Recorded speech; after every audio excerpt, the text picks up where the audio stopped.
മുട്ടയും തക്കാളിയും വെച്ചിട്ടുള്ള ഒരു വിഭവമാണ് ചെയ്യുന്നത്. അപ്പോൾ നിങ്ങളൊക്കെ ഉണ്ടാക്കുന്ന ഒരു വിഭവം തന്നെയായിരിക്കും, പക്ഷെ ഇതുപോലെ നിങ്ങൾ ഉണ്ടാക്കാറുണ്ടാവില്ല. ഇത് നല്ല ടേസ്റ്റി ആയിട്ടുള്ള ഒന്നാണ്. നിങ്ങൾക്ക് എന്തായാലും തീർച്ചയായിട്ടും ഇതുപോലെ ഉണ്ടാക്കി നോക്കിയാൽ ഇഷ്ടപ്പെടും. അപ്പോൾ നമുക്കിത് എങ്ങനെയാണ് ഉണ്ടാക്കാൻ നോക്കാം, വീഡിയോയിലിട്ട് കിടക്കാം. അപ്പോൾ അതിനു മുന്നേ എല്ലാവർക്കും നമസ്കാരം. ഞാൻ ശ്രുതിനിധി, ശ്രുതീസ് കുക്കറിയിലേക്ക് നിങ്ങൾക്ക് എല്ലാവർക്കും സ്വാഗതം. അപ്പോൾ അതിനായിട്ട് ഇതുപോലത്തെ പരന്നൊരു പാത്രം അടുപ്പത്ത് വയ്ക്കുക. അത് നന്നായിട്ട് ചൂടായിട്ട് വരുമ്പോൾ അതിലോട്ട് കുറച്ച് ഓയിൽ ഒഴിച്ചു കൊടുക്കുക. വെളിച്ചെണ്ണയോ സൺഫ്ലവർ ഓയിലോ എന്താണെങ്കിലും നിങ്ങൾക്ക് ഉപയോഗിക്കാം. എന്നിട്ട് ആ ഓയിൽ പാത്രത്തിൻ്റെ എല്ലാ സൈഡിലാവണ രീതിയിൽ പാത്രം ഒന്ന് തിരിച്ചു കൊടുക്കുക. അപ്പം അതിനുശേഷം ഇതുപോലത്തെ ഒരു മീഡിയം സൈസിൽ വരുന്ന തക്കാളി എടുത്തിട്ട് അതിങ്ങനെ വട്ടത്തിൽ കനം കുറച്ചിട്ട്, അധികം കനം കുറയ്ക്കേണ്ട, ആവശ്യത്തിന് ഒരു കനത്തിൽ എന്നെ കട്ട് ചെയ്തെടുക്കുക.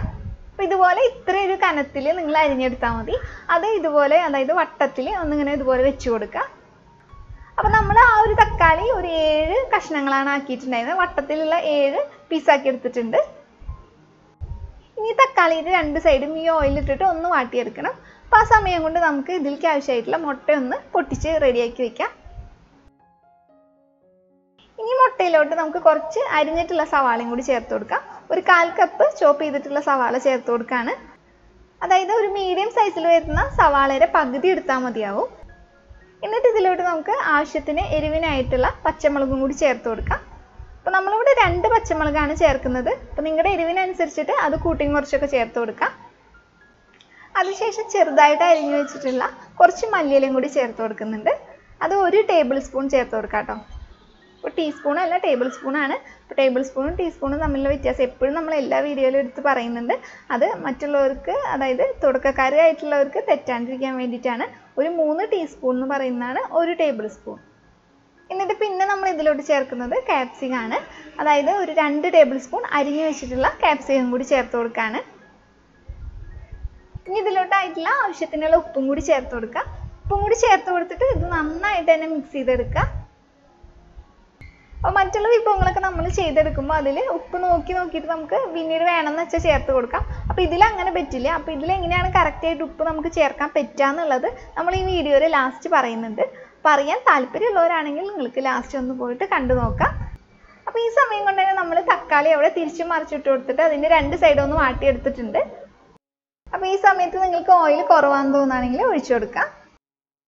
അപ്പോൾ 2 സൈഡും ഇതുപോലെ ഒന്ന് ആയി കിട്ടിയാൽ മതിയാവും നമുക്ക്. എന്നിട്ട് നമ്മൾ നേരത്തെ തന്നെ കലക്കി വെച്ചിട്ടില്ലേ ആ ഒരു മുട്ടയുടെ കൂട്ടും കൂടി ഇതിൻ്റെ മുകളിലോട്ട് ഒഴിച്ചു കൊടുക്കുക.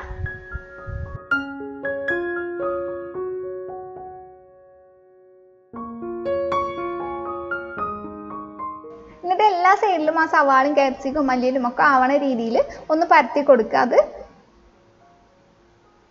അപ്പോൾ കലക്കി വെച്ചിട്ടുള്ള ആ മുട്ട ഒഴിച്ചു കൊടുത്തു കഴിഞ്ഞിട്ട് നമ്മൾ 1 മിനിറ്റ് മീഡിയം ഫ്ലെയിമിൽ വെക്കുക കേട്ടോ. അതിന് ശേഷം നിങ്ങൾ ലോ ഫ്ലെയിമിലേക്ക് ആക്കി കൊടുക്കുക. എന്നിട്ട് ഇതിൻ്റെ 2 സൈഡും വേവണ വരെ ആ ലോ ഫ്ലെയിമിൽ വെച്ചിട്ട് തന്നെ നമ്മളിത് വേവിച്ചെടുക്കുക. അപ്പോൾ തിരിച്ചിട്ട് കൊടുക്കേണ്ട ആവശ്യമൊന്നുമില്ല. ലോ ഫ്ലെയിമിൽ വെച്ചിട്ട് ഇങ്ങനെ പയ്യെ ഇത് വെന്ത് വരുമ്പോൾ തന്നെ മുകൾ ഭാഗം ആയി വരും. അപ്പോൾ ഇതിൻ്റെ മുകൾ ഭാഗം വേവനേക്കാളും മുന്നായിട്ട് നമ്മൾ ഇതിലോട്ട് കുറച്ച് കുരുമുളക് പൊടി ഒന്ന് ചേർത്ത് കൊടുക്കുന്നുണ്ട്. അപ്പോൾ കുരുമുളക് പൊടി ഇതുപോലെ കൈ വെച്ചിട്ട് ഇങ്ങനെ എല്ലായിടത്തും ആവണ രീതിയിൽ ഒന്ന് ചേർത്ത് കൊടുത്താൽ മതിയാവും. അപ്പോൾ അതുപോലെ തന്നെ ഒരു ഇൻഗ്രീഡിയൻറ്റും കൂടി ചേർക്കാനുണ്ട്. അത് ഗരം മസാലയാണ്. ഒരു നുള്ളു ഗരം മസാല ഇങ്ങനെ എടുത്തിട്ട് എല്ലായിടത്തും ആവണ രീതിയിൽ ഒന്ന് ചേർത്ത് കൊടുക്കുക.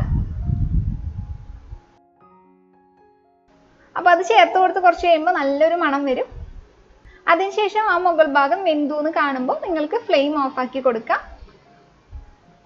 അപ്പോൾ സിമ്പിൾ അല്ലേ ഇത് ഉണ്ടാക്കിയെടുക്കാനായിട്ട്. അപ്പോൾ ഇതുപോലത്തെ ടേസ്റ്റിൽ നിങ്ങൾ ഓംലെറ്റ് കഴിച്ചിട്ടുണ്ടാവില്ല എന്ന് വിചാരിക്കുന്നു. അപ്പോൾ നിങ്ങൾ തീർച്ചയായിട്ടും ഉണ്ടാക്കി നോക്കുന്നു. അഭിപ്രായങ്ങളൊക്കെ കമൻറ്റ് ചെയ്യുന്നു പ്രതീക്ഷിക്കുന്നു. അപ്പോൾ നമ്മൾ ആദ്യമേ പറഞ്ഞിട്ടുണ്ടായിരുന്നു കറക്റ്റ് ഉപ്പ് എങ്ങനെ ചേർക്കാന്നുള്ളത് അവസാനം പറയാന്നുള്ളത്. അതായത് തുടക്കക്കാർക്കൊക്കെ വേണ്ടിയിട്ടാണ്. ഇത് തുടക്കക്കാർക്കാണ് ഉപകാരമാവുക. നമ്മൾ ആദ്യം തന്നെ കലക്കി വെക്കില്ലേ മുട്ട, ആ കലക്കി വെക്കുന്ന സമയത്ത് ഉപ്പൊക്കെ നമ്മൾ കുറച്ച് ചേർക്കുമല്ലോ. ആ ചേർത്തതിന് ശേഷം നമ്മൾ നന്നായിട്ട് മിക്സ് ചെയ്യുക. എന്നിട്ട് ഈ ഒരു പാനിലോട്ട്, അതായത് ഓയിലൊക്കെ ഒഴിച്ചതിന് ശേഷം ആ പാനിലോട്ട് കുറച്ച് 1-2 തുള്ളി ആ കലക്കി വെച്ച മുട്ട ഒന്ന് ചേർത്ത് കൊടുത്ത് നോക്കുക നമ്മൾ. എന്നിട്ട് അത് വേവുമ്പോൾ ഒന്ന് കഴിച്ച് നോക്കുമ്പോൾ നമുക്ക് ഏകദേശം ഉപ്പ് എത്രത്തോളം ഉണ്ടെന്ന് മനസ്സിലാവും. എന്നിട്ട് വേണമെന്ന് വെച്ചാൽ പിന്നീട് ആ ഒരു കൂട്ടി വെച്ചിട്ടുള്ള ആ ഒരു മിക്സിലോട്ട് നമ്മൾ ഉപ്പ് വേണമെങ്കിൽ ചേർക്കാം. എന്നിട്ട് വീണ്ടും മിക്സ് ചെയ്തിട്ട് ഇതുപോലെ തന്നെ നമ്മൾ ടെസ്റ്റ് ചെയ്ത് നോക്കിയാൽ മതി. 1-2 തുള്ളി ഒഴിച്ചിട്ട് അത് വേവുമ്പോൾ ഒന്ന് ടെസ്റ്റ് ചെയ്ത്, അതായത് നമ്മൾ കഴിച്ച് നോക്കുക. അപ്പോൾ നമുക്ക് ഏകദേശം ഒരു ഉപ്പിൻ്റെ അളവ് മനസ്സിലാവും. അങ്ങനെ ആദ്യം ചെയ്ത് പഠിക്കുന്ന സമയത്ത് പിന്നീട് നമുക്ക് ഏകദേശം ഒരു മുട്ടയിലേക്ക് ഏകദേശം എത്ര ഉപ്പ് ചേർക്കാം എന്നുള്ളത് മനസ്സിലാകും.